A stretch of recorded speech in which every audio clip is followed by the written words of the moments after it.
what's up, everybody? It's Elizabeth, the Minister of Beauty, and I share the Bible. That's business inspiration, beauty, life, and enjoyment. If you're new, thank you so much for being here. If you are returning, welcome back. If you are not subscribed to the channel yet, please do go ahead and subscribe.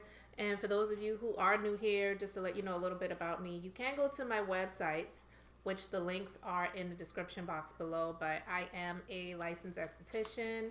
I know I may not look like it right now, but I actually have kind of a little headache. But I'm also a beauty business owner and operator, and I am a skincare line creator. So go and check the websites out.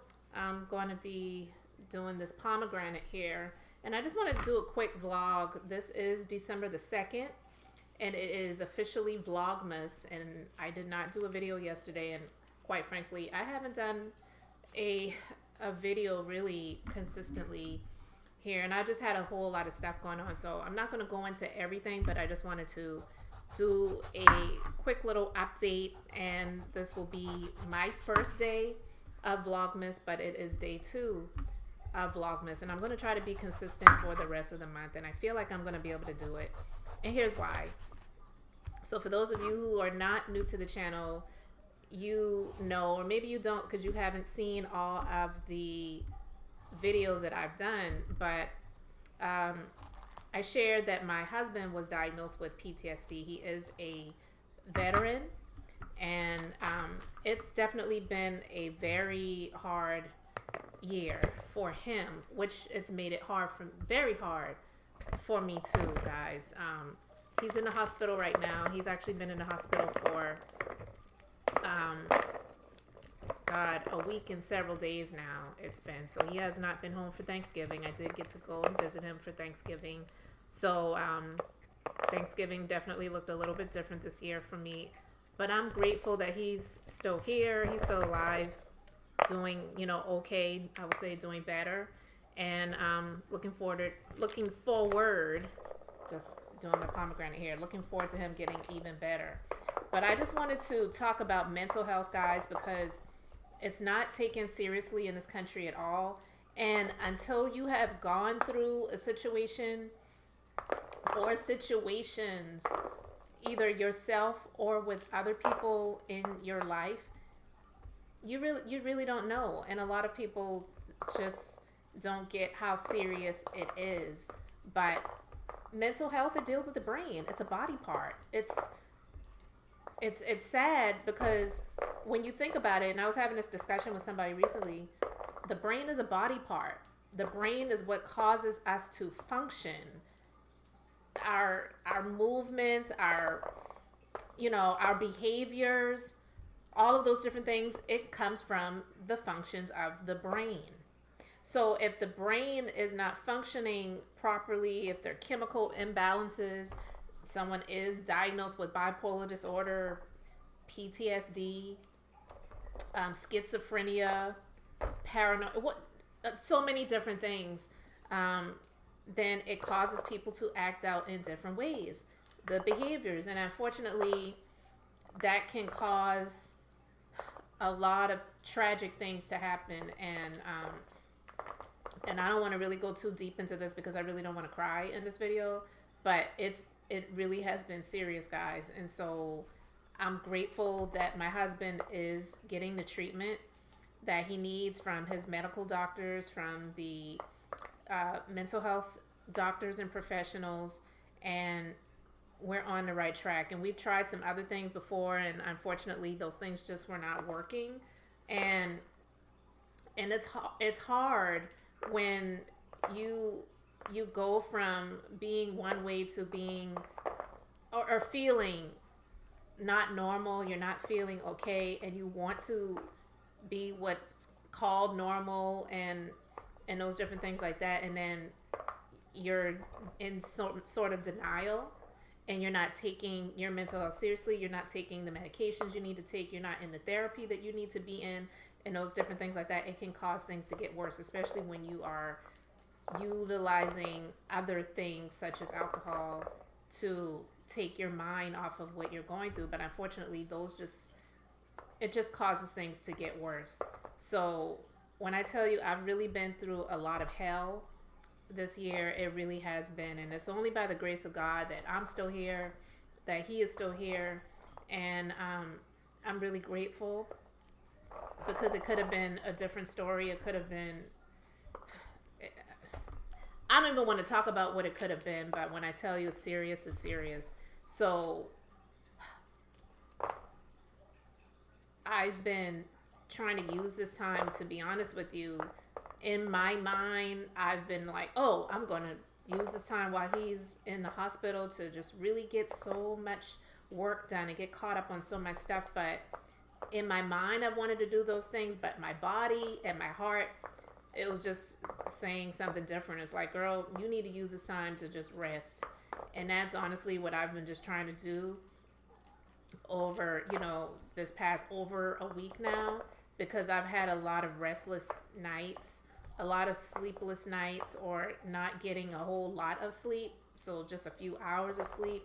And I'm just in a space right now where I'm just really looking forward to my husband coming home, to him getting back on track, and us taking his health very serious, and for him to really see now that this is real and you're not the only one going through this. I think that also helps too, for him to see that he's not the only one that's experiencing this, because it doesn't feel so lonely, even though I'm here and I've been here for him, and I'll continue to be here.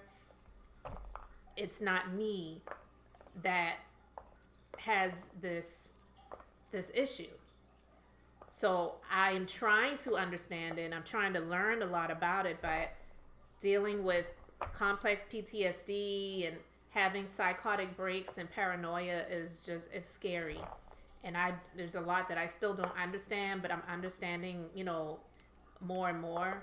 And it's been scary, but I'm just glad that it's not what it could be. Actually, a friend of mine, I had reached out to her over a week ago, before my husband got hospitalized, and I didn't tell her what was going on, but I just shot her a text, and I just said, hey, I hope all is well. I know I hadn't talked to you in a while, but just asking for your prayers.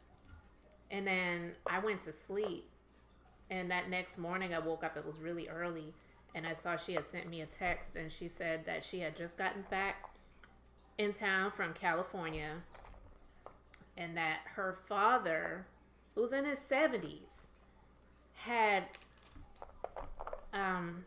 taken his life and taken the life of his brother.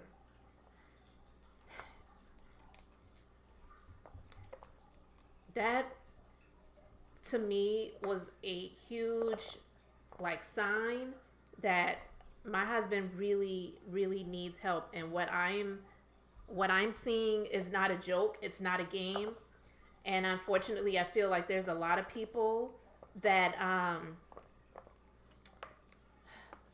unfortunately are no longer here, where there were signs before what happened, if you get my drift. And I'm not going to go into all those details. And because I do try my best, I ain't perfect, but I try my best to live a life of faith and just pray and ask for guidance and direction. I truly believe that God will allow stuff to happen, or me to speak to people or meet people, or see things as signs for me. And that was a huge sign for me, so that what happened, unfortunately, to her father and her uncle would not have been my story. I'm telling you guys, mental health in this country, honestly, health isn't taken seriously in this country. So mental health really is not taken seriously, because a lot of people are just so ignorant to the fact of what mental health really means. And then we also have a lot of people that will use situations to manipulate others, even if it's not really their story. Like, just for example, someone just maybe a nasty person with a terrible attitude, and they will use their mental health as an excuse as to why they're acting that way. And it's not an excuse. it can be an explanation for those where that really is their story, but it shouldn't be an excuse. And I had explained that to my husband before too. Last year, he had a health scare with an allergic reaction to a prescription that he was taking, and he almost passed away. And thank God he did not. But I tried to explain that to him when it comes to his mental health. And I'd say, babe, remember when you had the emergency last year and I had to take you to the emergency room? That was a health issue. I said, it's the same thing for your mental health. It's your brain. It's a body part. So I got my pomegranate done. I'll just rinse that out. But it's a body part. It's not functioning the way that it normally would be functioning. So we need to get you the help that you need, and you have to take the medications, you have to get into therapy, you have to utilize the recommendations so that you can get better. It's a health thing. It's not you. It's not your fault. I don't even know everything that my husband has experienced when he has been in the military, when he's been overseas, when he's been in different areas. I can only imagine. And you don't have to go overseas to experience PTSD either. I'm just basically talking about my husband's situation. But it's been a long road. So this month, I'm really looking forward to being along with him on this road to recovery and getting some sense of normalcy back in his life, because it's really important for those who are dealing with mental health issues where it's not to the point where you just don't even know who you are and where you are. I'm not talking about that. But for those who can have some sense of normalcy and functioning regularly, you have to do the things you need to do to try to get that back into your life so that you don't feel like you aren't who you are anymore. My husband has been, incapacitated for a while now. It's been a little over a year, and it's really been hard. But he wants to get back to that place. And when I hear him talk about living, when I hear him talk about, I want us to travel, I want us to do this, I want us to do that, that gives me hope. And that's what I've been praying for. That's what I've been believing for. And that's why I'm sticking around. It's not okay to feel like you can't feel okay. You have to know that you're a person. We are humans. We have our weak times. It's okay not to be okay, but you have to be okay with acknowledging that and seeking the help that you need so that you can get back to being okay in some way, shape, or form. It may not ever be 100% like it was before things happen, but if you're addressing the issues and the concerns and you're getting the treatment that you need, psychological treatment, medical treatment, all of those different things, then I believe that it is possible, because I know some people who've been through some very tragic things in their lives, but they're still here and they're still functioning, and every day they get up, it may not be easy, but there's a purpose and they're just continuing to push forward. And that's what I believe for him. That's what I believe for me. And even for you, if you're watching this and you know someone or you are yourself going through some mental health issues and concerns, don't feel like you're weak because you're seeking help and support. That makes you strong. And so, yeah, guys, it's been a hard year, and honestly, the past few weeks have been a lot on me, but by the help of the good Lord above and that lives within me, I truly believe that's the only reason why I'm still here, like really. So I didn't feel like trying to do my hair. I have my hat on. I have my hair twisted up underneath, and I'm just grateful for greater days ahead. So this is my first video of the second day of Vlogmas 2024. I'm looking forward to doing more regular content in in the new year. I'm just going to start it off in January. I'm not even going to try to do anything like that this month. This is going to be Vlogmas, so I'm going to do a quick vlog every day. If there's anything that you want to hear about or anything you want me to share, please let me know in the comments, or you can shoot me an email. I have that in the description box also. But guys, I am Elizabeth, the Minister of Beauty, and I share the Bible. That's business inspiration, beauty, life, and enjoyment. Thank you so much for joining me on this first day of the second day of Vlogmas on my channel. Thank you for subscribing. Thank you for liking this video. And until the next time, while I take this sticky glove off, I hope and pray you all have an amazingly blessed and beautiful day.